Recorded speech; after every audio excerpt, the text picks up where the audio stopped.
Sudah ya.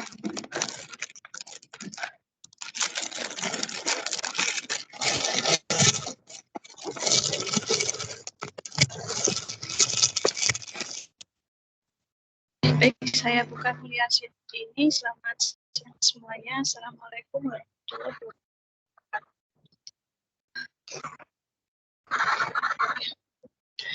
Siang ini kita ketemu lagi mata kuliah dasar pemrograman ya. Ini kita sudah berada di minggu 4. Dan untuk ini mohon maaf sepertinya saya tidak bisa isi full ya sesuai dengan jadwal karena kondisi badan lagi sedang tidak fit. Nanti di sini saya bahas singkat penting untuk materi hari ini. Target kita adalah membahas ekspresi bernama dan ekspresi kondisional.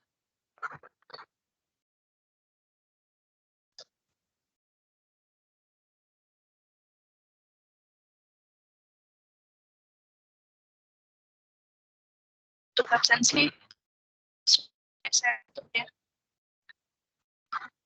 Oke, nanti yang terlambat baru bergabung sebelum yang terakhir mohon bisa diingatkan. Oke. Jadi ini bahasan kita minggu ini adalah ekspresi bernama. Maaf Bu, sebelumnya memotong. Suaranya agak putus-putus Bu. Iya.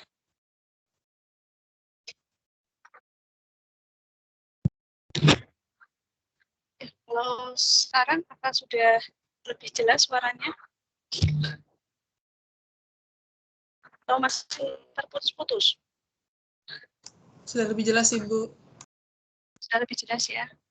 Baik, terima kasih. Mohon maaf ya, mungkin suara juga nggak bisa seperti biasa karena badan lagi lemes.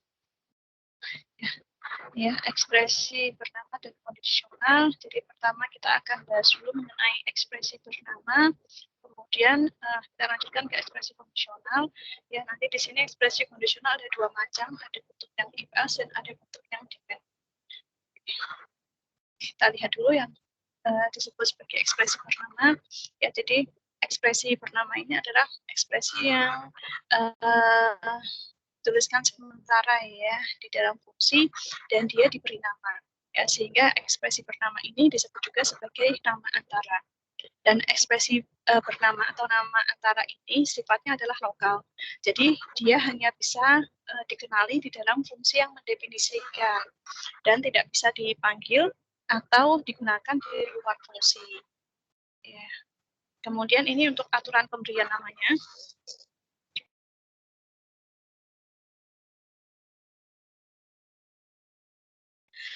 Aturan pemberian namanya bahwa nama yang diberikan ya nanti sebagai nama antara itu harus berbeda dengan nama fungsi ya. Ini tujuannya supaya tidak membutuhkan dan juga harus berbeda dengan simbol yang dipakai sebagai parameter formal dalam sebuah fungsi. Ya, kemudian nanti saat mendefinisikan nama antara kita cukup langsung menggunakan namanya saja, kita tidak perlu mendefinisikan atau menyatakan tipe datanya secara eksplisit. Ini berbeda ya saat kita mendefinisikan fungsi. Ya, kalau kita mendefinisikan fungsi, itu kita harus nyatakan ya satu persatu setiap parameter yang dimiliki oleh fungsi tersebut, tipe datanya apa, kemudian outputnya apa. Ya, tapi di sini kita tidak perlu, kita bisa langsung menggunakan. Ya, kemudian ya kita bisa langsung menggunakan karena nanti tipenya bisa direduksi secara otomatis dari operator yang digunakan. Dan nanti untuk notasi yang digunakan ya, simbolnya itu adalah let in. Oke, kita lihat contohnya. Ya, ini sintak atau notasi yang digunakan untuk mendefinisikan nama antara. Ya, jadi ini didefinisikan di dalam sebuah fungsi. Ya. Seperti biasa kalau kita bicara penyelesaian di dalam pemrograman fungsional kan semuanya diselesaikan dalam bentuk fungsi. Ya. Jadi ini nanti misalkan blok fungsinya. Ya, blok fungsi biasanya kan diawali dulu dengan blok fungsinya. apa. Nah, kemudian si let bisa didefinisikan di dalam fungsi tersebut. Jadi let, kemudian ini adalah nama yang digunakan, ya sama dengan ini adalah ekspresi. Jadi sama dengannya ini sifatnya adalah assignment ya, atau memberikan nilai kepada nama ya, bukan sama dengan seperti operator relasional menyamakan atau equality operator bukan ya, tapi sama dengan delete ini artinya kita mengisi nilai ya, nama ini kita isi dengan hasil dari evaluasi ekspresi ya. Kemudian in ya, di sini adalah realisasi fungsinya, artinya nanti nama ini ya berlaku atau boleh digunakan di dalam scope in ya. Jadi kalau kita menggunakan sintaks seperti ini, maka nama nanti boleh digunakan di dalam blok realisasi fungsi.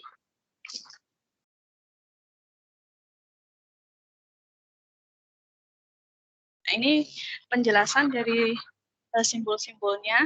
Nama fungsi berarti nama fungsi yang direalisasi atau nama fungsi yang menjadi penyelesaian dalam program fungsionalnya.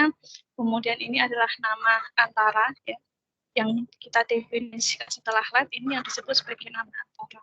Dan nama ini sifatnya adalah lokal, jadi nama ini hanya bisa dipanggil atau didefinisikan di dalam blok fungsi ini saja, ya. Tidak bisa dikenali atau digunakan di luar blok fungsi yang lain.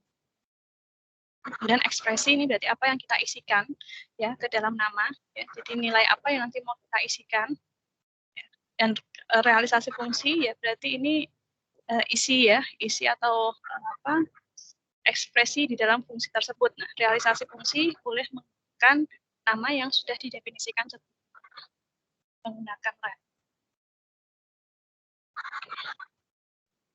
Nah, jadi nanti di dalam kita mendefinisikan nama antara, kita boleh mendefinisikan satu nama antara saja seperti ini atau beberapa nama sekaligus ya. Ini juga memungkinkan.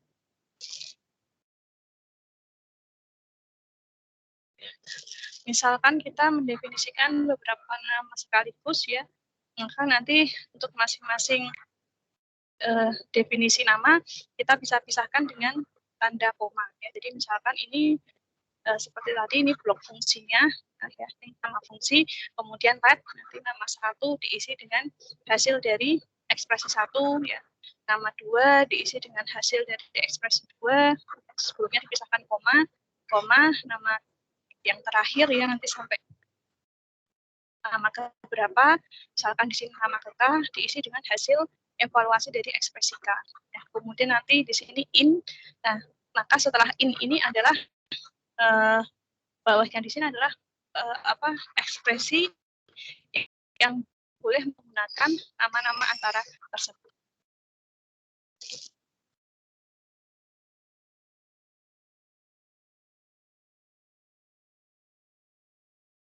Mungkin kalau bagi yang sudah pernah belajar pemrograman ya, sekilas terlihat bahwa penggunaan nama antara ini mirip dengan variabel ya. Jadi kalau mungkin di pemrograman prosedural atau di pemrograman berorientasi objek ya, kita menggunakan variabel untuk menyimpan sebuah nilai ya. Konsepnya kan begitu ya, menyimpan sebuah nilai, kemudian nanti nilainya akan disimpan di memori dan bisa digunakan pada baris kode yang lainnya. Nah, di sini sebenarnya mungkin hampir sama ya sekilas ya, tetapi di sini berbeda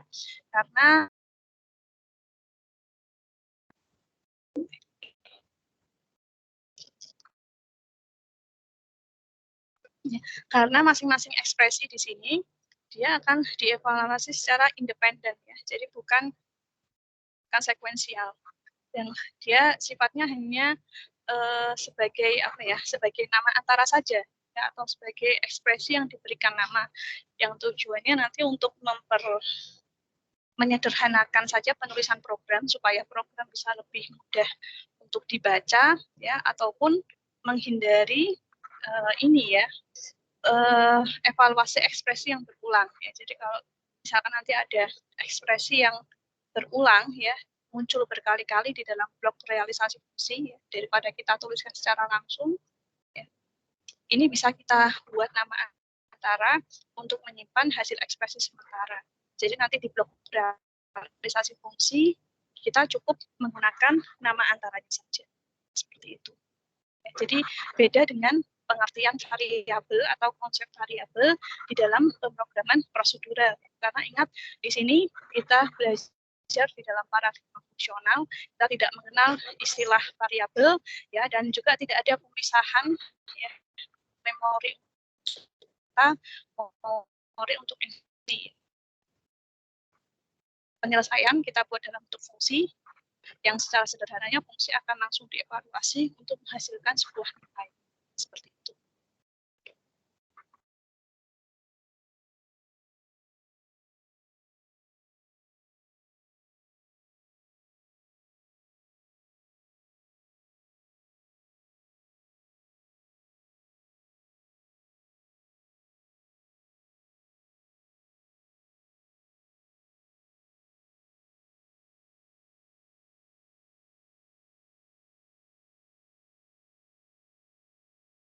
Saya ulang share-nya ya, tadi sempat keputus jaringannya.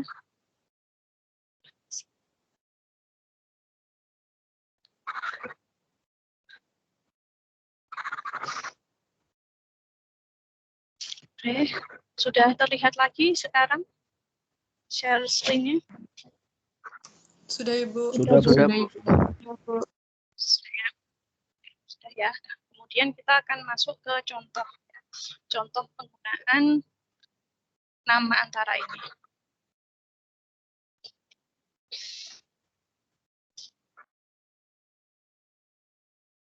Jadi di sini contoh yang pertama adalah akan untuk menghindari ekspresi yang berulang.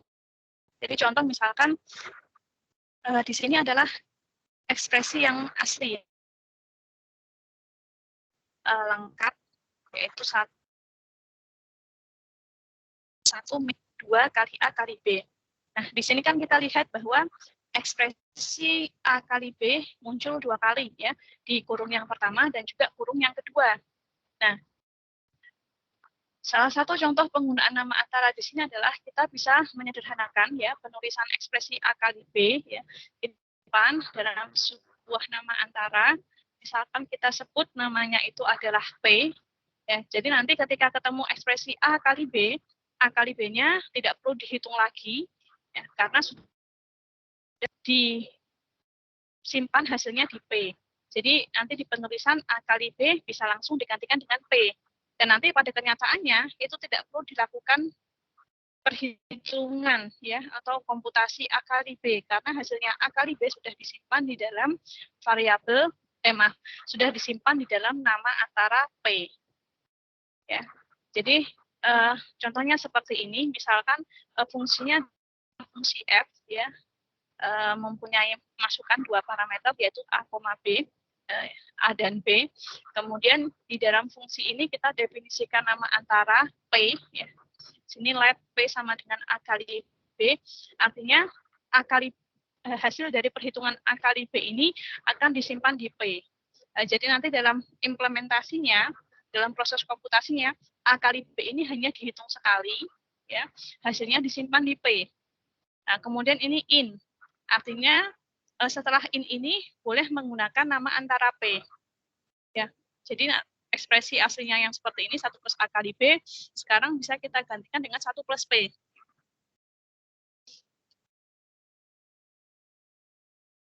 Ya, dan kita tidak perlu menghitung lagi A kali B-nya karena tadi sudah dihitung sekali dan hasilnya disimpan di P. Ya. Begitu juga nanti untuk yang berikutnya ya, dikali 1 min cukup min 2 kali P. Ya. Dan P di sini nanti tinggal tidak perhitungan lagi kali P. Ya. Jadi ini digunakan untuk menghindari evaluasi ekspresi yang berulang. Ya. Sederhana ya konsepnya, bisa diikuti.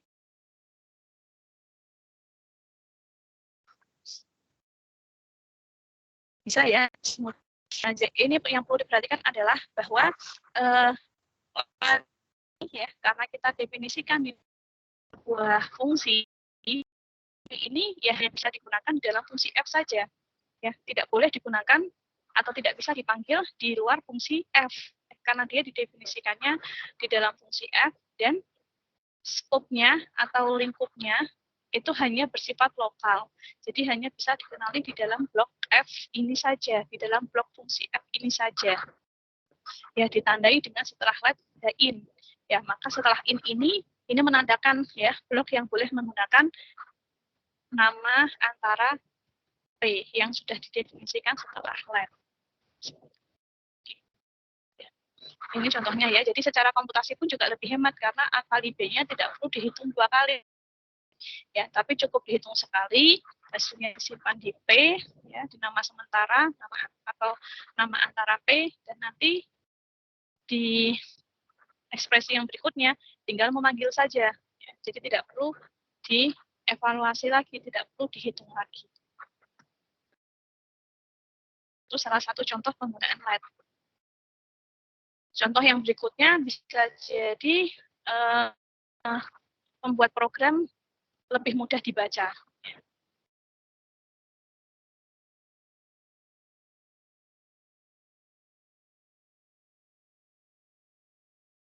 Ini contohnya pada fungsi min olimpik seperti yang kemarin. Masih ingat ya fungsi min olimpik? Sambil kita ini ya, lihat di modul.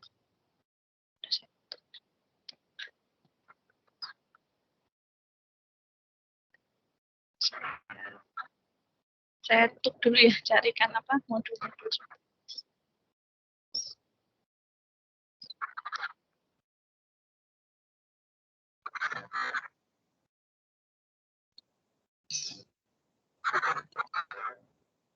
Saya share screen.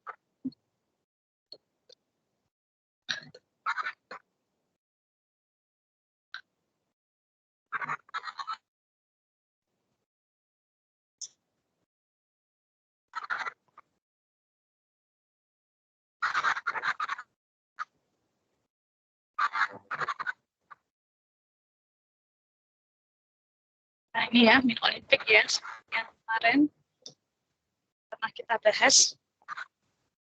Jadi fungsi yang dia menghitung menerima masukan 4 bilangan integer, lalu dia menghilangkan nilai maksimum dan minimum dari 4 bilangan tersebut, ya, dan menghitung rata-rata dari 2 bilangan sisanya.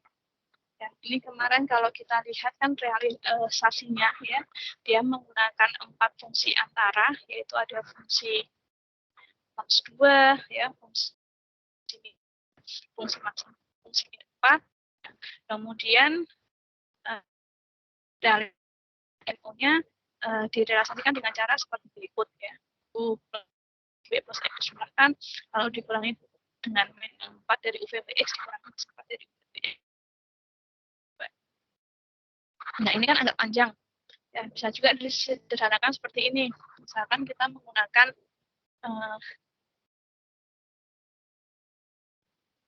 misalkan kita menggunakan nama antara di sini menggunakan S untuk menyimpan penjumlahannya plus P plus P plus X ya. Kemudian nanti in ya, maka nanti di bawahnya di relasi fungsinya P plus X-nya bisa kita gantikan dengan S.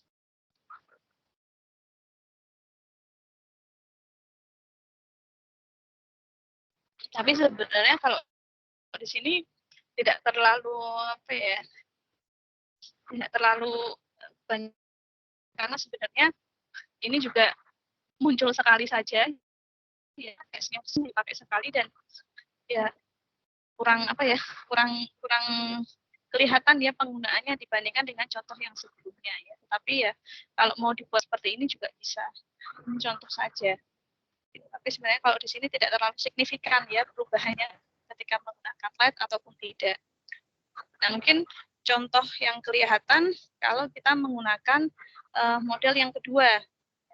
Di model yang kedua ini, contoh yang kedua ini ya fungsi O-nya, fungsi min olimpiknya direalisasikan dengan cara seperti ini. Jadi ini menggunakan beberapa nama antara ya, nama antara yang didefinisikan secara berurutan ya. Pertama S dulu, S digunakan untuk menyimpan hasil penjumlahan keempat bilangan U plus P plus B plus X. Kemudian di sini ada M besar digunakan untuk menyimpan maksimum dari 4 bilangan, ya. Dan ini dihitung dari fungsi maks 2 saja ya, tanpa menggunakan fungsi maks 4. Kemudian yang M kecil di sini untuk menghitung atau untuk mendapatkan, untuk menyimpan nilai minimum dari keempat bilangan. Ya. Nilai minimum dari keempat bilangan, dan sehingga nanti di realisasinya in-nya tinggal seperti ini saja, S dikurangi M. Nah, kalau seperti ini mungkin kelihatan ya perbedaannya dengan yang realisasi aslinya ya. Mungkin realisasi kan terlihat ribet ya, terlihat panjang sekali. Nah, setelah disederhanakan ya menggunakan LED, ini jadi lebih mudah untuk dibaca. Ya, jadi kelihatan lebih sederhana. Dan di sini pun kita tidak perlu menggunakan fungsi antara min 4 atau maks 4 ya. Karena di sini dia menghitung langsung dari maks 2 dan hasilnya disimpan di nilai sementara yaitu M besar dan M kecil ya. Untuk maksnya M besar, untuk minnya M kecil.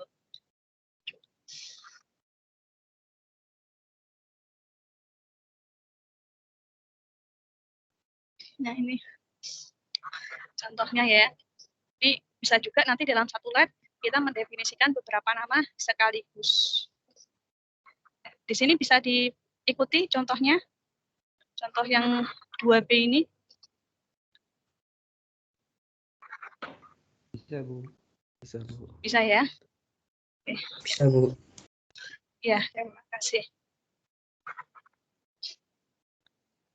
Namun di sini yang perlu diperhatikan ini ya, nanti kalau memberi nama nih hati-hati menggunakan simbol yang sama, cuma berbeda huruf besar dan huruf kecilnya ya, seperti ini ada M besar, M kecil, ini hati-hati karena ketika nanti misalkan kita pakai bahasa pemrograman, ya bahasa pemrograman itu kan ada yang case sensitif, ada yang tidak case sensitif.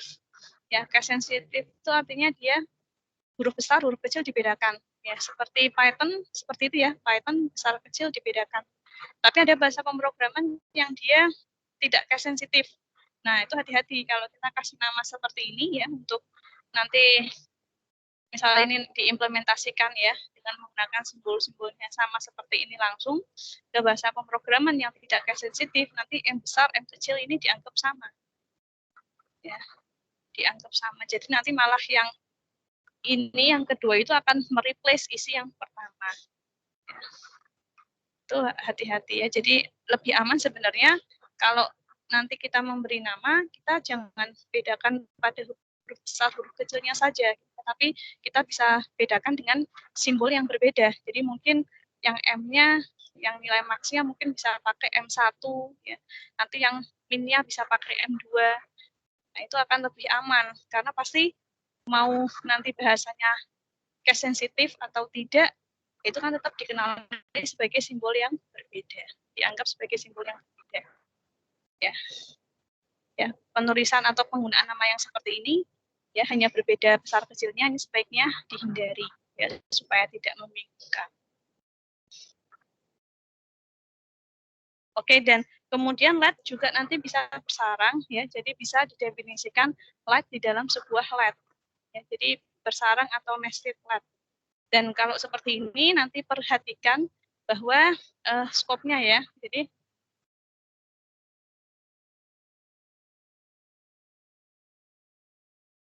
kalau bersarang seperti ini ya, kita mendefinisikan ya, setelah nama fungsi kita definisikan LED nama 1 kita isi dengan ekspresi 1, in LED nama 2 kita isi dengan ekspresi 2.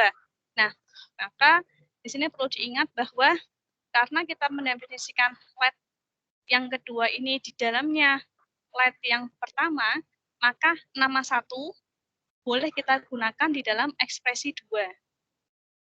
Ya, nama 1 boleh kita gunakan di dalam ekspresi 2. Kenapa? Karena in ya, LED-nya ini di dalamnya ya, di dalamnya LED nama 1 ya. Jadi ekspresi yang berada di dalamnya LED ya boleh menggunakan nama antara yang didefinisikan. Jadi boleh ya, dan nanti di in realisasi fungsi, ya ini boleh menggunakan nama 2. Ya, seperti itu. Beda dengan contoh yang di min olimpik ya sebelumnya. Kalau ini kan kita mendefinisikan LED-nya tidak bersarang, tapi kita mendefinisikan beberapa LED sekaligus LED SM besar, M kecil. Ya, jadi kalau seperti ini tidak boleh misalkan nanti di M kita menggunakan S, nggak boleh. Karena berlakunya bukan di dalamnya M ya, tapi berlakunya adalah di dalamnya realisasi fungsi.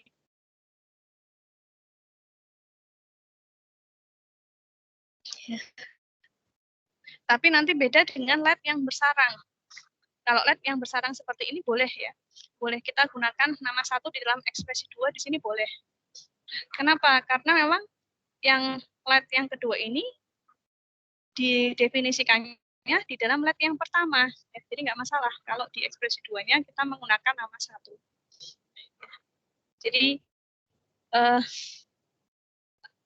lingkup atau skopnya berbeda ya antara LED yang lurus langsung tadi beberapa nama sekaligus dengan LED yang bersarang. Ya, ini contoh ya, contoh LED yang bersarang ya di sini misalkan ini fungsinya adalah fungsi f ya, punya 2 parameter yaitu x, y. Lalu di sini ada LED ya, LED yang pertama mendefinisikan x diisi 3 plus 4 kali 5 in LED y. Nah, maka di dalam ekspresi yang disimpan di ini x. Boleh. Kenapa? Karena x-nya sudah dikenali kan. Ini kan di dalamnya in ya. Jadi boleh. Nah, namun ini contoh yang kurang tepat ya. Contoh penggunaan nama antara yang kurang tepat ya. Yang atau di sini dikatakan contoh yang membingungkan ya. Yang membuat bingung apa? Penggunaan xy-nya ya. Kenapa? Karena xy-nya ini juga digunakan sebagai parameter formal fungsi. Ya, kemudian nama antaranya juga pakai simbol xy. Jadi nanti pas sampai di realisasi fungsi di sini, in x plus y di sini ini kan membingungkan. Apakah x plus y ini adalah x dari nama antara x dan nama antara y, atau x plus y-nya ini adalah dari parameter formalnya.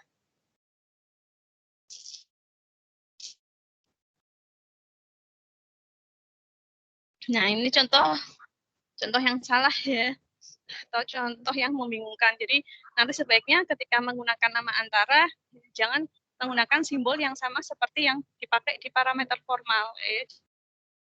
Jadi gunakan simbol yang berbeda. Karena kalau seperti ini kan membingungkan. Ya. Kalau x plus y-nya dari parameter formal, nah LED-nya ini kan jadi tidak ada gunanya. Ya, buat apa nih dihitung disimpan x, disimpan y gitu, karena x plus y-nya yang dipakai adalah dari parameter formal. Ya kan, percuma. Kalau x plus y-nya ini asumsinya adalah dari LED-nya, ini juga percuma. Kenapa? Fungsinya memasukkan gitu, sedangkan makanya pernah dipakai. Ya, ini contoh yang salah. Ya, tapi secara prinsip tadi cukup berlakunya demikian ya, karena LED Y ini didefinisikan di dalamnya LED X, maka ekspresi yang digunakan X, ya. Boleh menggunakan nama X atau simbol X boleh, karena sudah dikenali. Ya. Jadi kita simpulkan perbedaan antara ekspresi bernama dan fungsi antara. Ada yang mau mewakili menjelaskan?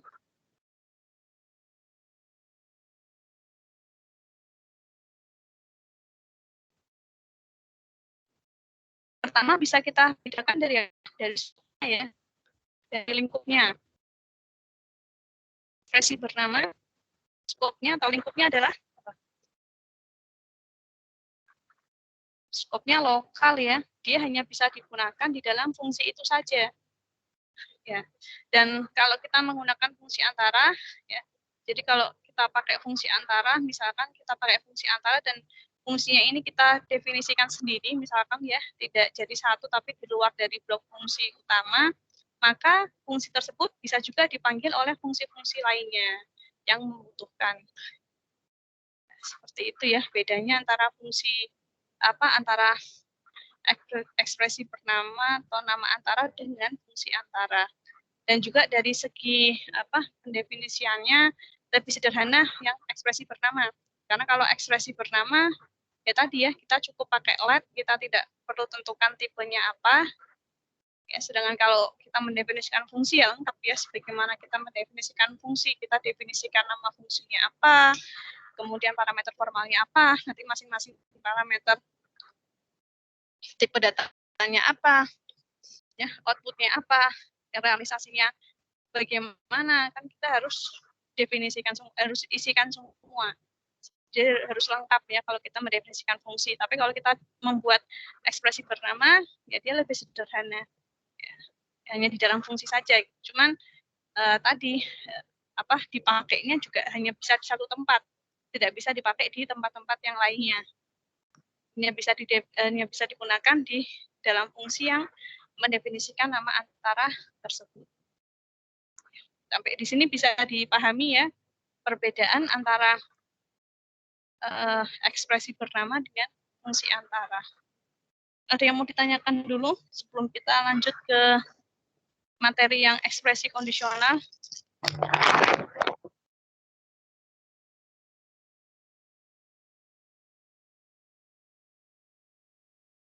Tidak ada ya, saya rasa ini masih cukup mudah. Bisa kita lanjutkan ke bahasan yang berikutnya, yaitu ekspresi kondisional. Jadi sebelumnya kita baru mempelajari ekspresi dasar yang terdiri atas 3 ekspresi aritmatika, relasional, dan ekspresi boolean. Nah, di sini kita akan masuk ke ekspresi kondisional. Ya, ini adalah suatu ekspresi yang hasil evaluasinya tergantung pada hasil evaluasi beberapa kondisi. Ya, jadi nanti kita bisa membuat kondisi. Ya, apabila kondisi itu terpenuhi, maka ekspresi akan dievaluasi ya. Namun jika tidak, nanti berarti tidak dievaluasi atau akan mengecek pada kondisi yang berikutnya. Atau istilahnya disebut juga dengan melakukan analisa kasus. Analisa kasus di sini maksudnya adalah kita melakukan dekomposisi dari satu persoalan menjadi beberapa subpersoalan yang ingin dipecahkan secara independen. Ya, dan kondisi yang kita sebut di dalam ekspresi kondisional ya, ini jika dievaluasi harus menghasilkan sebuah nilai boolean. Ya, artinya jika kondisi ini bernilai true, ya, maka ekspresi akan dievaluasi. Ya. Namun jika kondisi tersebut bernilai false, berarti ekspresi yang didefinisikan di dalam kondisi tersebut tidak akan dievaluasi atau nanti program akan mengecek kondisi berikutnya jika ada. Ini contohnya, misalkan kita ambil contoh yang mudah di sini, misalkan kita mau melakukan analisa kasus pada nilai akhir mahasiswa ya untuk menentukan kelulusan ya. Jadi nilai akhir sendiri ya, itu antara 0 sampai 100. Kemudian untuk kelulusan misalkan di sini ada 2 kategori, yaitu ada lulus dan tidak lulus. Ya, mahasiswa dinyatakan lulus atau tidak lulus bergantung pada nilai akhirnya. Ya, contoh analisa kasusnya berarti kita bagi ya, yang disebut lulus itu ketika nilainya berapa sampai berapa ya, yang disebut sebagai tidak lulus itu nilainya dari berapa sampai berapa. Nah, itu kita definisikan ya, kita bagi ya. Kita dekomposisi atau istilahnya tadi kita melakukan analisa kasus. Dan saat membagi ini perhatikan bahwa nilai itu harus mencakup semua rentang ya. Jadi kalau di sini 0 sampai 100, maka saat membagi atau mendekomposisi ya semua rank ini tercover. Dari 0 sampai 100 ini tercover. Ya, misalkan kita buat aturan, oh yang lulus itu adalah nilai lebih dari 60 ya. Berarti sampai nilai maksimalnya 160 sampai 100 kita katakan lulus. Kemudian yang tidak lulus ya berarti sisanya. Sisanya berapa misalkan? Tadi berarti nilainya tidak mencapai 60 ya, atau kurang dari 60 ya, dan paling kecilnya adalah 0 ya. Jadi 0 sampai kurang dari 60 kita katakan tidak lulus.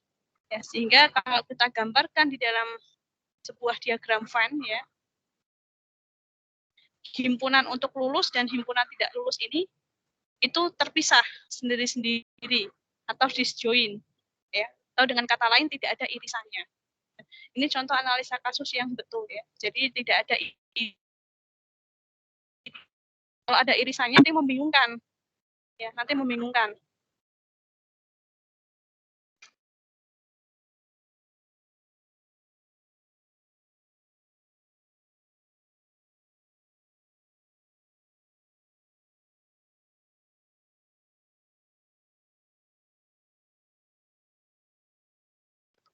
Ya, setiap kasus harus disjoin, terpisah satu sama lain dan tidak saling beririsan. Ya, dan analisa kasus harus mencakup semua kasus yang mungkin. Kesalahan tipikal adalah ada kasus yang tidak tertulis atau tidak disjoin. Nah, ini. Nah, contohnya seperti ini nih. Contoh analisa kasus yang salah. Nih ya, ini contoh yang tidak lengkap. Misalkan tadi nilainya 0 sampai 100 gitu ya. Tapi yang kita kasih nilai kita hanya bagi untuk yang nilai di atas 60 saja. Nah, ini juga membingungkan. Ya. Jika nilai akhir lebih dari 60 maka mahasiswa lulus. Nah, pertanyaannya kan, nah, terus kalau yang nggak mencapai hasilnya apa? Itu kan, nah, ini kan nggak disebutkan secara eksplisit ya. Maka ini contoh analisa kasus yang tidak lengkap. Nah, nanti kalau mahasiswa dapat nilai kurang dari 60, dapatnya apa? Kan nggak ada.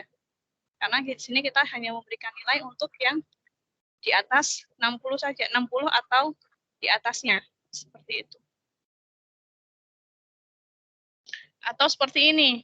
Nah, ini contoh analisa kasus yang beririsan.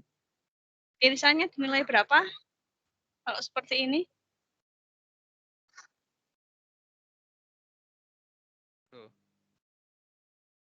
Dinilai berapa? 60, Bu. 60. 60 ya, betul ya. Ya, 60 irisan. Kan nilainya 60 nanti yang dikeluarkan apa? Lulus atau tidak lulus. Nah, di sini kan membingungkan karena di sini kondisinya terpenuhi benar, yang di kondisi berikutnya kondisi yang kedua juga benar. Ya, ini juga salah ya karena ada irisan. Ya, jadi nanti ketika kita mendefinisi apa kita membuat kondisi di sini di dalam analisa kasus ya, antara satu kondisi dengan kondisi yang lain itu benar-benar harus independen ya, harus disjoin, tidak boleh ada irisan. Sama nanti kalau misalkan kita ini ya mendefinisi apa membagi misalkan nilai akhir mahasiswa ya jadi A, B, C, D, E seperti itu juga harus dijoin ya, harus dijoin kalau kita pakai analisa kasus seperti ini.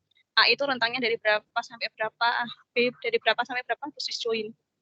Ya, karena kalau ada irisan, nah nanti membingungkan ya. Kalau ada irisan itu artinya ada dua kondisi yang terpenuhi ya untuk sebuah nilai. Ya seperti ini, misalkan 60 ya, ini kondisi pertama terpenuhi, kondisi kedua juga terpenuhi. Ini nanti membingungkan ya, apa yang akan dikeluarkan karena ada lebih dari satu kondisi yang terpenuhi. Ya, itu nanti yang perlu diperhatikan ya. Nanti saya akan terbiasa nanti menyusun seperti ini jika sudah banyak latihan ya. Dan untuk notasinya di sini nanti ada dua macam notasi yang bisa digunakan. Ya. Ada yang menggunakan if then else ya. Jadi if kondisi, then ekspresi ya, else ekspresi lagi gitu ya. Jadi ini biasanya digunakan ketika kondisinya komplementer ya. Jadi ada dua kondisi yang saling berlawanan atau komplementer. Jadi karena kondisinya berlawanan, kita cukup tuliskan sekali kondisinya setelah if saja. Ya, nanti then apa yang dilakukan? Kalau else kita tidak perlu sebutkan lagi kondisinya apa, karena kondisi yang berlaku adalah kondisi yang berlawanan dengan apa yang terjadi di dalam if. Seperti itu. Nah, atau kita bisa menggunakan bentuk depend on. Ya, depend on ini sebaiknya digunakan ketika ada lebih dari dua kondisi yang akan dievaluasi. Tapi sebenarnya depend on bisa juga nanti ya untuk dua kondisi bisa juga. Cuman kalau dua kondisi dan kebetulan kondisinya saling berlawanan ya lebih baik menggunakan if then else karena dari segi keterbacaan lebih mudah dan kita juga cukup perlu menuliskan kondisinya sekali saja, ya. Karena yang satunya kondisi yang satunya kan sebaliknya, lawannya, ya. Jadi nggak perlu dituliskan lagi. Sedangkan kalau pakai depend on, kita harus merinci ya, masing-masing kondisi apa saja, kondisi 1 bagaimana, kondisi 2 bagaimana, itu harus kita tuliskan. Jadi ini akan lebih bagus kalau misalkan kondisi yang mau dievaluasi lebih dari 2. Oke, sintaknya kita lihat dulu yang bentuk if else ya, if then else. Ya ini if if-nya harusnya kecil ya. If ya, kondisi 1 then ekspresi 1. Kemudian else ekspresi 2 ya. Artinya di sini sebenarnya ada 2 kondisi ya, tapi yang dituliskan hanya 1 kondisi saja. Ya, yang else di sini artinya lawannya, ya, lawannya dari kondisi 1. Jadi kalau kondisi 1 ini akan dievaluasi, kalau ini siap kondisi di sini kan akan menghasilkan nilai boolean true atau false ya. Jadi kalau kondisi 1 dievaluasi menghasilkan nilai true, maka yang dijalankan adalah ekspresi 1. Ya. Yang else dilewati, ya dijalankan. Tapi kalau kondisi 1 ini dievaluasi hasilnya false, maka yang dijalankan adalah yang di else ya. Yang di if ini ekspresi 1 ini akan dilewati.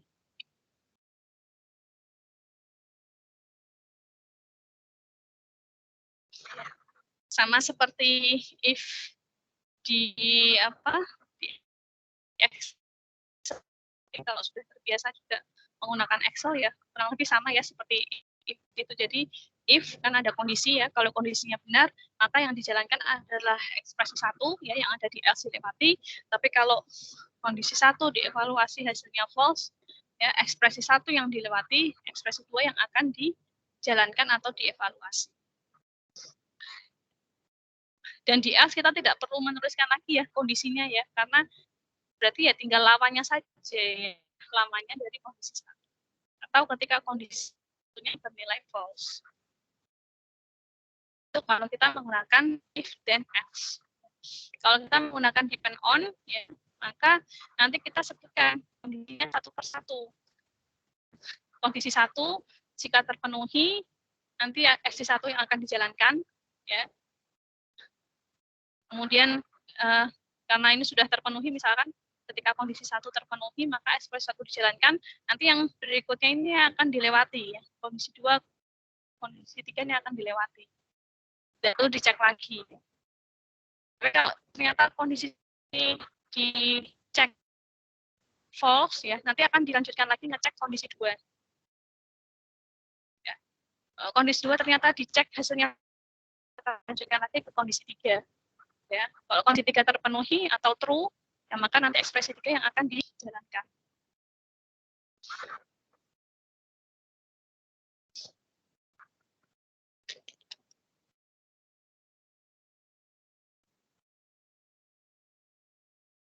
Ya, atau bisa juga nanti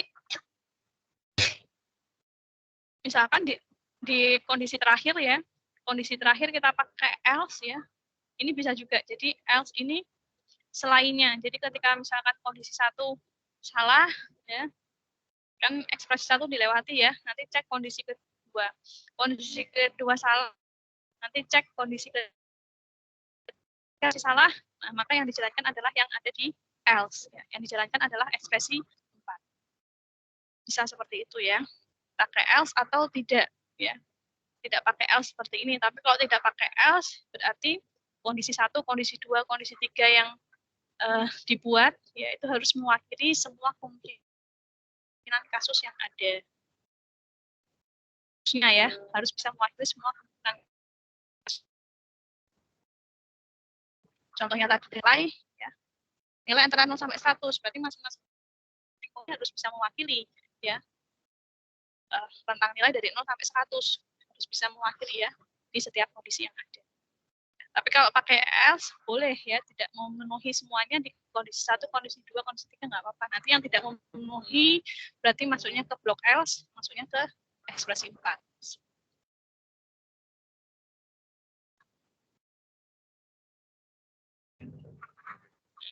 Sebenarnya bentuk if else seperti ini ini ekuvalen juga dengan bentuk depend on ya. Depend on seperti ini. Itu maka ekspresi 1, kondisi 1 maka ekspresi 2. Yang sama saja. Ya, karena kan yang ada di else ini kan lawannya ya. Lawannya berarti not kondisi 1.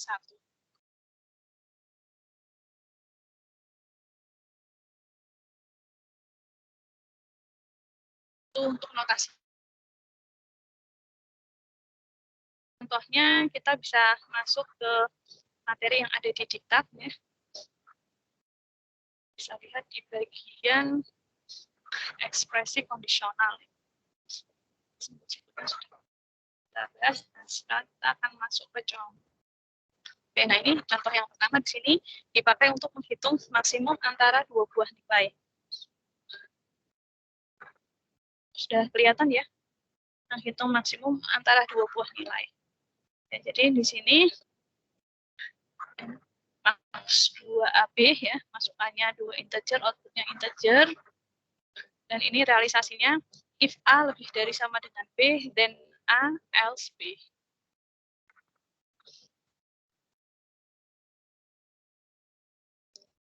Artinya apa? Artinya jika A lebih besar dari B ini dievaluasi hasilnya true, ya, maka output dari fungsi max 2AB adalah A. Nah, namun jika tidak, artinya A lebih dari sama dengan B dievaluasi hasilnya false, maka output dari max 2AB adalah B.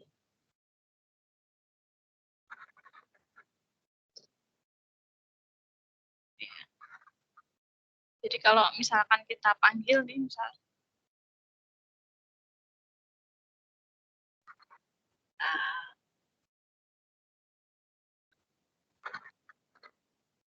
panggil misalkan max 2 8 12 ya, maka nanti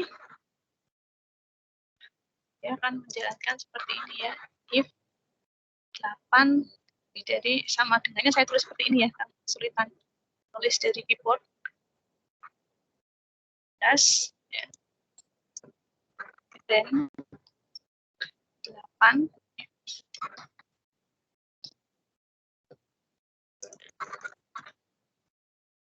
L. Jadi di sini dia akan ngecek dulu 8 lebih dari sama dengan 12, true atau false. True atau false di sini? False. False ya, false. Maka yang dikembalikan adalah yang ada di blok else ya. Karena ini kondisinya ini false ya, maka yang dikembalikan adalah yang ada di bloknya else. Tapi kalau misalkan dikembalikan, misalkan ini 20, ini ya. Kalau ini bernilai true ya, maka yang dikembalikan adalah setelah then. If 20 lebih dari sama dengan 12 ya, berarti outputnya adalah 20. Karena ini true ya. 20 lebih dari 12 dievaluasi hasilnya true, maka yang dioutputkan adalah 20.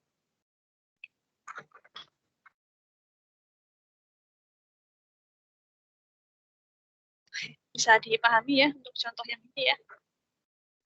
Contohnya cukup sederhana. Dan di sini nanti kita akan melihat ya contoh penyelesaian fungsi maksimum 3 nilai menggunakan ekspresi kondisional. Dan di sini nanti ada berbagai macam versi. Ya, jadi definisi spesifikasinya sama. Ya max 3 ABC ya. Fungsi max 3 menerima 3 inputan ya, ada 3 parameter input, parameter formal A, B, C, ya, masing-masing tipenya integer, outputnya juga integer. Dan di sini ada tambahan ya, A tidak sama dengan B, B tidak sama dengan C, A tidak sama dengan C. Jadi angkanya A, B, C ini berlainan semua ya, tidak ada yang sama. Jadi A, B, C ini semuanya berbeda. Nah di sini nanti ada beberapa versi ya. Cara menyelesaikannya ya sama-sama menggunakan analisa kasus semua. Kalau kita lihat di sini ada versi 1, versi 2, versi 3, 4 sampai ya versi 4 ya yang menggunakan analisa kasus, yang versi 5 ini menggunakan fungsi antara max 2 ya, seperti yang sudah pernah kita bahas sebelumnya.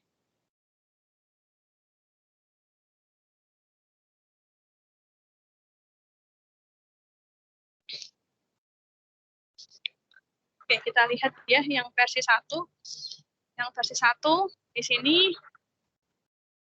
ya, masing-masing versi di sini dia punya ide penyelesaiannya yang berbeda-beda. Jadi kalau yang versi 1 di sini dia menyelesaikan dengan cara seperti ini ya. Jadi dia akan melihat karena di sini ada 3 bilangan ya, A, B, C. Di sini ada tiga nilai kan yang dimasukkan. Maka masing-masing nilai kan tentunya bisa menjadi kandidat ya, bisa menjadi kandidat nilai maksimal. Asalkan ada beberapa kondisi yang harus dipenuhi. Ya, artinya A ini bisa menjadi nilai maksimal asalkan apa? Asalkan A lebih besar dari 2 bilangan yang lain. Berarti apa di sini? A harus lebih besar dari B dan A harus lebih besar dari C. Ya, sehingga di sini dia menggunakan analisa kasus ya, max 3 ABC titik 2 depend on ABC. Ya. Jika A lebih besar dari B dan A lebih besar dari C, maka outputnya A. Jadi dia mengidentifikasi dari kemungkinan outputnya ya. A bisa jadi ya, A bisa jadi bilangan yang terbesar. Syaratnya apa? A lebih besar dari 2 bilangan yang lain. Berarti A lebih besar dari B dan A lebih besar dari C. Jadi di sini dia tidak mempermasalahkan antara B dan C mana yang lebih besar. Ya, pokoknya A harus lebih besar dari B dan A harus lebih besar dari C. Bisa dipahami ya. Yang B juga demikian. B dia bisa menjadi bilangan terbesar. Asalkan apa? Asalkan lebih besar dari A dan lebih besar dari C. Lebih besar dari 2 bilangan yang lain. Antara A dan C mana lebih besar? Tidak masalah. Pokoknya B-nya harus lebih besar dari A, B-nya harus lebih besar dari B. Apa lebih besar dari C? Maka B merupakan bilangan yang besar.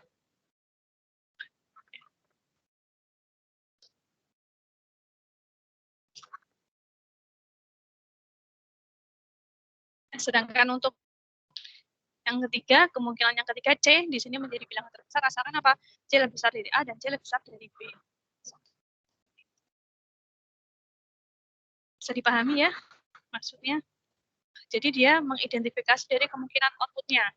Ya, masukannya ada 3 bilangan A, B, C, maka masing-masing bisa menjadi kandidat ya, nilai maksimum bisa menjadi output ya, asalkan ada kondisi yang harus dipenuhi. Itu solusi yang digunakan atau ide yang digunakan pada versi yang pertama. Ya, jadi pokoknya suatu bilangan dia bisa menjadi bilangan terbesar asalkan dia lebih besar dari kedua bilangannya. Dari 2 bilangan. Pokoknya di sini outputnya adalah A lebih besar dari B, A lebih besar dari C. Output B, jika B lebih dari A, B lebih besar dari C. Outputnya C, jika C lebih besar dari A dan C lebih besar dari B. Ini versi yang pertama. Nah, kalau versi yang kedua beda lagi. Kalau versi yang kedua dia idenya apa di sini? Dia urutan ya. Urutan. Jadi kalau ada 3 bilangan A, B, C, dan akan ada berbagai macam urutan yang mungkin. Urutan dari besar ke kecil ya. Bisa jadi ada urutan yang mungkin. Ini maksudnya urutan permutasi ya berarti ya. Bisa ada apa? Beberapa urutan yang mungkin. Ya kalau 3 bilangan A, B, C bisa jadi urutannya adalah A, B, C. Ya, bisa jadi urutannya B. Kalau B-nya yang paling besar bisa jadi urutannya B. Oke. Bisa jadi urutannya B. Lanjutannya.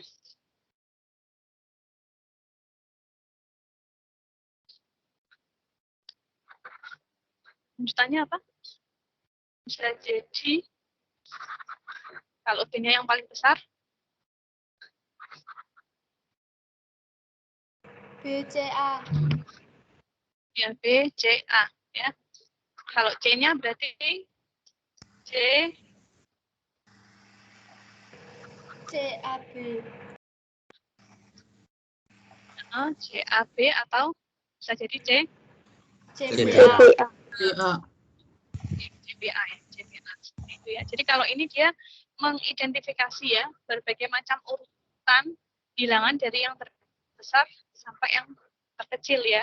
Jadi bisa jadi A-nya dulu yang paling besar ya. Kalau A-nya yang paling besar kemungkinannya ada dua. Bisa jadi ABC urutannya, bisa jadi ACB. Kalau kita pakai simbol matematika kan seperti ini ya. Jadi A lebih besar dari B, lalu B lebih besar dari C yang seperti ini. Jadi kan seperti ini. Nah, seperti ini kan nggak boleh nih kita tuliskan langsung di di realisasi fungsi ya, atau di program nggak bisa langsung seperti ini ya. Nah, ini kalau relasional harus harus sepasang-sepasang. Jadi yang seperti ini nanti kita menuliskannya jadi gini. A lebih besar dari B, N. B lebih besar dari C. Ya. Maka outputnya di sini adalah A.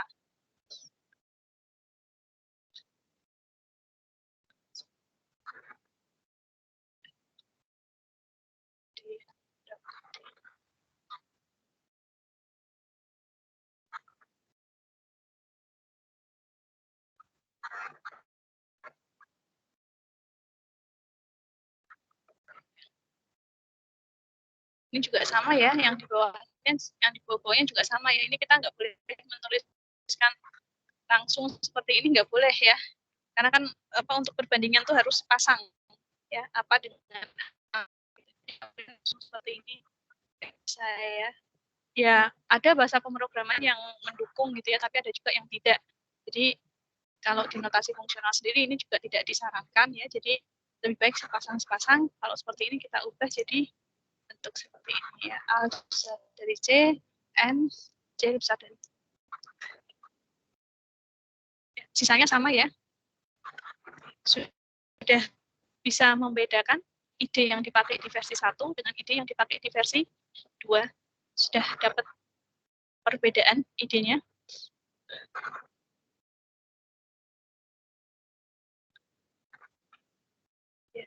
Jadi kalau yang di versi 1 tadi, dia melihat dari kemungkinan outputnya ya. Bisa jadi outputnya A, jika pokoknya A lebih besar dari dua bilangan yang lain, ya, atau B jika B lebih besar dari dua bilangan yang lain, atau C jika C lebih besar dari dua bilangan yang lain. Ya. Sedangkan kalau yang ini dia mengidentifikasi kemungkinan urutannya. Ya. Kalau bilangannya ada 3, ini ada 6 kemungkinan urutan, ya, jadi dia urutan seperti ini ya. Kalau A lebih besar dari B, lalu B lebih besar dari C, berarti A ini yang paling besar. Jadi outputnya adalah A. Atau A lebih besar dari C, C lebih besar dari B, maka outputnya juga A. Berarti A ini yang paling besar. Seperti itu. Lebih efektif mana? Yang versi 1 atau versi 2? Yang lebih pendek. Versi 1. Versi 1, Bu. 1, Bu. Kalau kita lihat efektifnya di sini lebih efektif versi 1 ya, karena tujuan kita kan hanya mencari mana yang menjadi nilai maksimum ya. Kita tidak perlu mengurutkan dari besar ke kecil kan enggak ya. Tujuan kita hanya mencari nilai maksimumnya gitu. Jadi cara 1 sebenarnya lebih efisien ya dibandingkan dengan cara yang kedua atau versi yang kedua. Tapi versi yang kedua ini juga benar, kalau dijalankan juga benar, juga sesuai. Ya, yang akan menghasilkan output yang tepat juga. Itu ya perbedaan ya. Jadi sebuah masalah bisa jadi solusinya lebih dari satu macam. Ya, bisa jadi ya. Di Max ini solusinya bisa sampai versi 7 nih kalau dilihat di diktat ini. Ya, bisa lebih dari satu macam, dan itu wajar ya, karena masing-masing solusi bisa saja menggunakan jalan berpikir yang berbeda. Jadi kalau yang pertama tadi idenya adalah pokoknya di list dari outputnya ya, mana bisa A, B atau C. Kalau yang ini melihatnya dari kemungkinan urutannya ya, kemungkinan urutannya, jadi dia list semua kemungkinan urutan yang ada, nanti bilangan yang paling besar ya itu yang di-outputkan seperti itu. Ini sudah bisa diikuti ya, yang versi 1, versi 2. Sekarang kita lihat yang versi 3. Kalau yang versi 3, ini ada salah tulis ya. Ini harusnya bukan A kurang dari B, tapi ini A lebih dari B. Jadi versi saya masih secure, jadi nggak bisa di komen kayaknya, masih mati. Ini bisa diganti sendiri ya. Ini hanya kebalik ya. Tandanya ini harusnya bukan kurang dari, tapi A lebih dari B. Kemudian di sini harusnya ada titik 2-nya, karena kan realisasi. Jadi, sehingga ABC titik 2 dan baru itu. Nah, kalau di sini idenya adalah dia akan membandingkan pertama.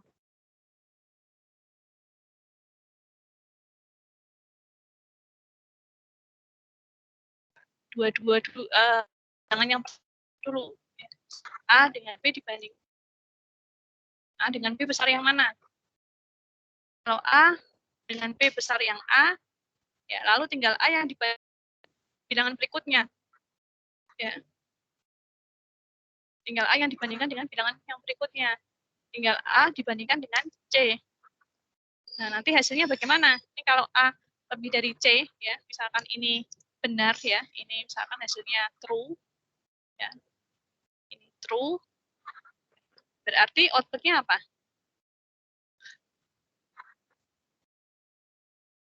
A, Bu. DNA. A ya, ya maka outputnya adalah A. Ini saya bukan pakai sintak, ya ini hanya untuk mengantarkan jalan pikiran aja ya yang di sini. Oke, lalu kemudian berarti sebaliknya kalau A lebih besar dari B, ternyata di sini misalkan hasilnya adalah false. Nah, yang ini dulu ya, A lebih dari C hasilnya false, berarti yang paling besar adalah apa? A lebih besar dari B, benar. Ya, ini true ya tadi ya. True. Kemudian A lebih dari C hasilnya false, berarti outputnya apa ini? C. Oke. A lebih besar dari C, outputnya C. Pertanyaannya, apakah C pasti lebih besar dari B?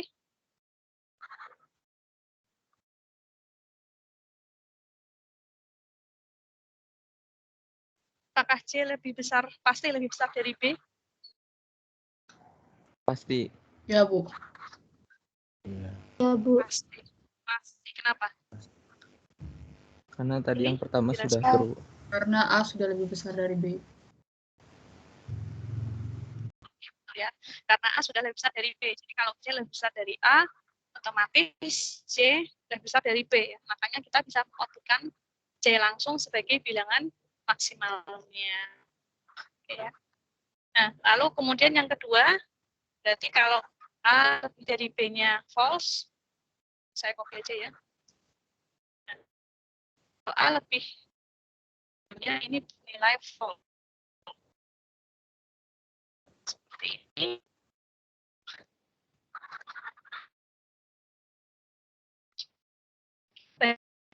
B dan C ya. Kalau B lebih dari C hasilnya true, maka outputnya adalah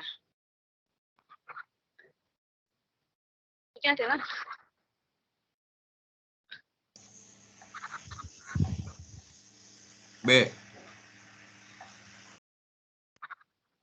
B ya. Yang ini outputnya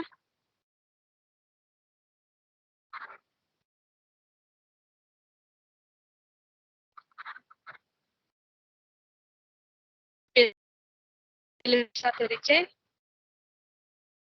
Jadi yang lebih besar adalah C-nya. Kalau C-nya yang lebih besar dari C-nya adalah apa? A, Bu. C ya. C atau A? Ini A. B lebih besar dari C. Ini false. A lebih besar dari B-nya false. Oh iya, Bu. Atau dengan kata lain, B lebih besar dari A. Gini aja deh. Nah, gini ya, lebih besar dari A. Berarti kan kalau B lebih besar dari C, maksudnya kan B ya, jelas ya. Apakah C pasti lebih besar dari A? Pasti ya, karena B-nya sudah lebih besar dari A. Maaf, kalau ini outputnya B ya. Ya, outputnya B. Ya, B. Kenapa B? Karena tadi B lebih besar dari C, dan B lebih besar dari A. Berarti kan B paling besar ya. Kalau seperti ini, B lebih besar dari C-nya false, berarti kan C yang lebih besar dari B. Ya, kalau C lebih besar dari B, maka outputnya adalah C. Ya, apakah C pasti lebih besar dari A? Ya betul ya, karena B kan lebih besar dari A. Kalau C lebih besar dari B, maka otomatis C juga lebih besar dari A. Maka outputnya adalah C.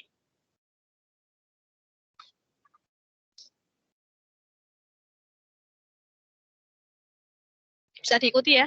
Jadi karena di sini dia komplementer, berpasangan, ya. Jadi menggunakan if ya, menggunakan if. If yang pertama tadi kan ini ya, A kurang dari B, dibandingkan dulu dua nilai yang pertama. Ya, kemudian then ini kalau terpenuhi benar, baru dibandingkan lagi dengan bilangan yang ketiga. Ya, bilangan yang ketiga yaitu di sini adalah C. Kalau A lebih besar dari C, maka yang dikeluarkan adalah A. Ya. Jika tidak, maka yang dikeluarkan adalah C. Ya, kemudian yang else di sini tidak perlu dituliskan kondisinya lagi ya, karena di sini else di sini berarti ketika kondisi setelah if ini salah. Ya, jadi kalau kondisi setelah if salah, maka langsung otomatis dia dilempar ke else. Nah, perhatikan yang di sini, ini ditulis di dalam kurung kurawal, ini hanya sebagai komentar. Ya, komentar, jadi dia tidak akan dieksekusi atau tidak akan dijalankan. Nah, kenapa kok dikasih kurawal seperti ini? Ya, ini kalau nanti program kita misalkan if-nya ada banyak sekali, ada if else bersarang, ini supaya kita mudah untuk menelusuri else-nya ini pasangannya dengan mana. Gitu. Jadi, kondisi lawannya bisa kita tuliskan sebagai komentar. Seperti itu. Nanti sama ya, berikutnya kalau ternyata yang terbesar adalah bilangan yang kedua, berarti nanti bilangan yang keduanya kita bandingkan lagi dengan bilangan yang ketiga. Sama seperti tadi ya, kalau B lebih besar dari C, berarti outputnya adalah B yang paling besar, B lebih besar dari A, B lebih besar dari C. Ya, kalau tidak, maka outputnya C. Ya, kenapa C? Karena C lebih besar dari B, ya, dan B lebih besar dari A. Maka otomatis C kan juga lebih besar dari A. Jadi yang paling besar adalah C. Idenya ya, jadi beda-beda ya idenya.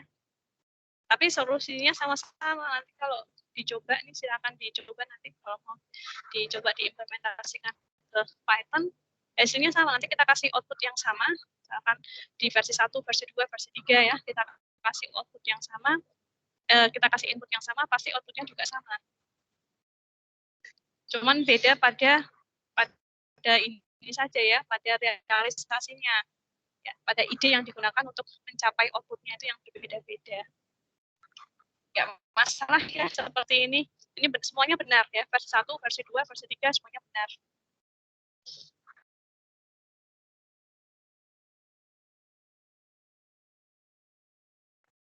Bisa diikuti ya. Ada yang mau ditanyakan? Ini tadi saya ingatkan lagi yang kondisi setelah if, simbolnya terbalik ya. Harusnya A yang lebih besar dari B. Silakan ditandai ya.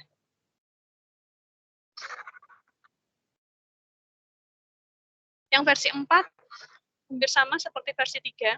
Ya, cuman dia disimpan saja. Sementara menggunakan ekspresi bersama. Jadi ini harusnya ada titik 2-nya dulu ya. Silakan ditambahkan.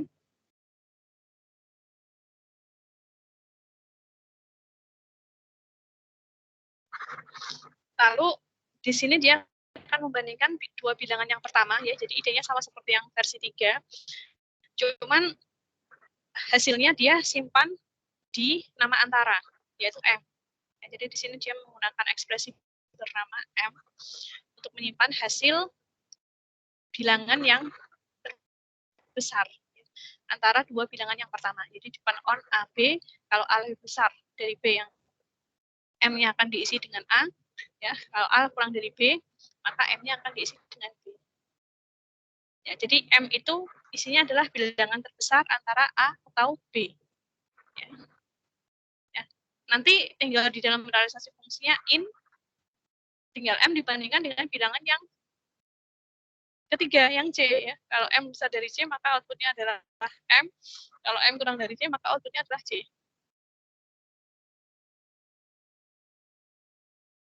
Ya, hampir sama ya seperti versi yang ketiga, hanya saja dia disimpan di nama antara yaitu M.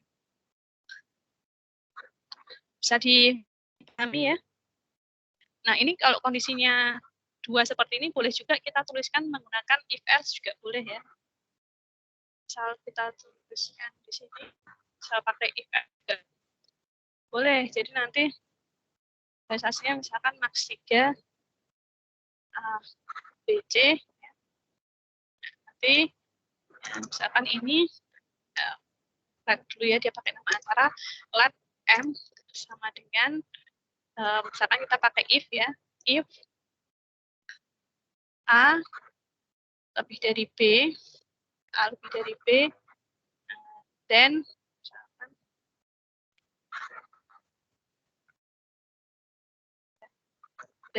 misalkan A ya, berarti else-nya adalah B.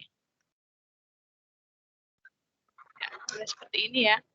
Nah, kemudian nanti di sini in ya. In ini depend on kita pakai if ya, misalkan if M lebih dari C ya. And then outputnya adalah M ya. Else outputnya adalah C ya, seperti ini juga boleh.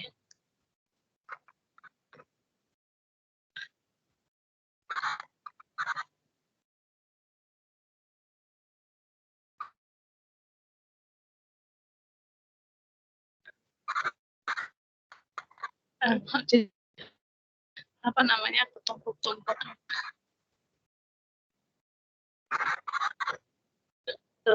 enggak PC tadi.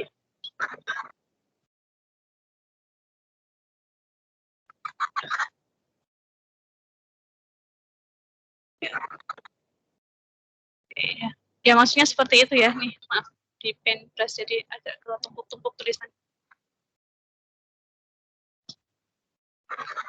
Mudah-mudahan masih bisa diikuti ya tadi ya.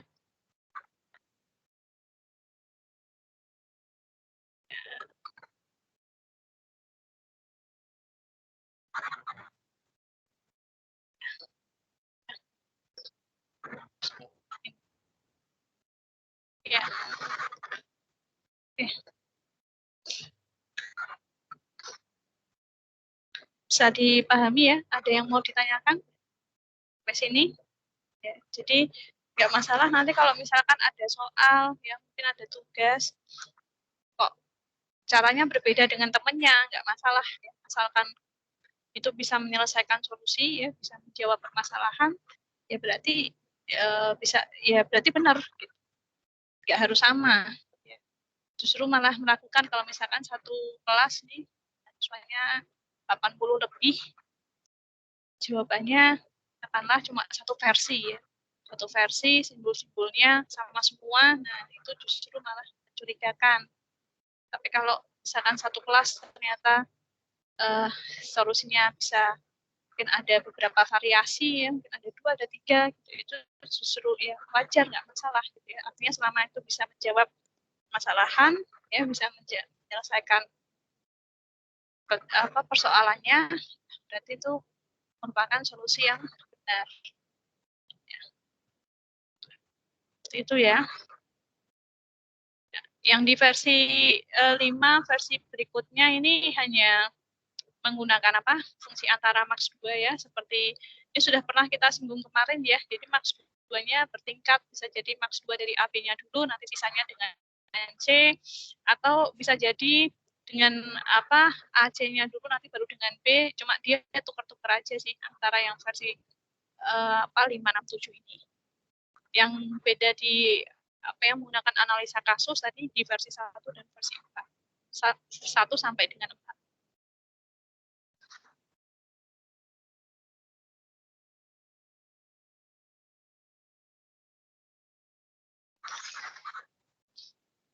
Mungkin untuk hari ini kita sampai sini dulu ya bahasanya. Tadi ada yang ketinggalan nggak presensi? Sudah ya, malah sudah lebih dari yang ada di Teams ya. Ada yang mau ditanyakan? Permisi Bu, saya Oktaviana Sadama belum absen Bu. Belum absen, padahal sudah lebih ya. Absen. Terus atau mungkin tadi ikut sebentar, belum selesai, sudah meninggalkan. Oktaviana Sadama, oke.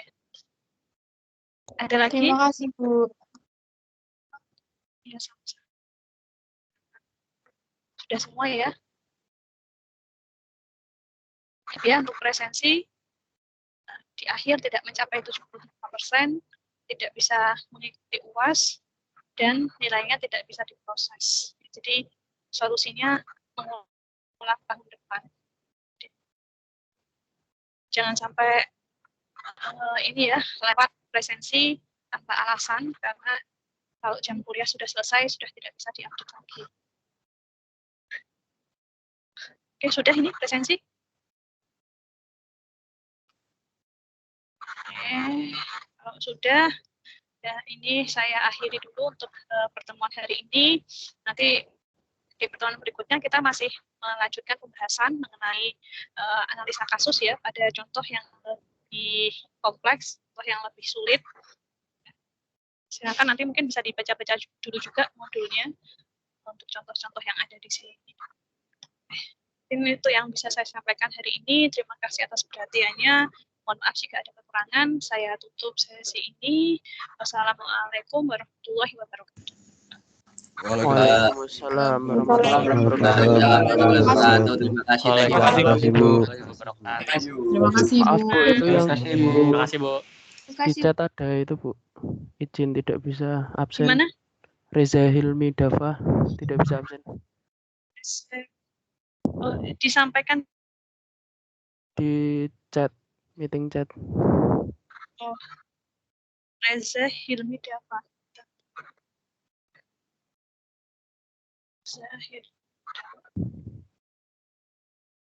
Sudah ya, saya sudah.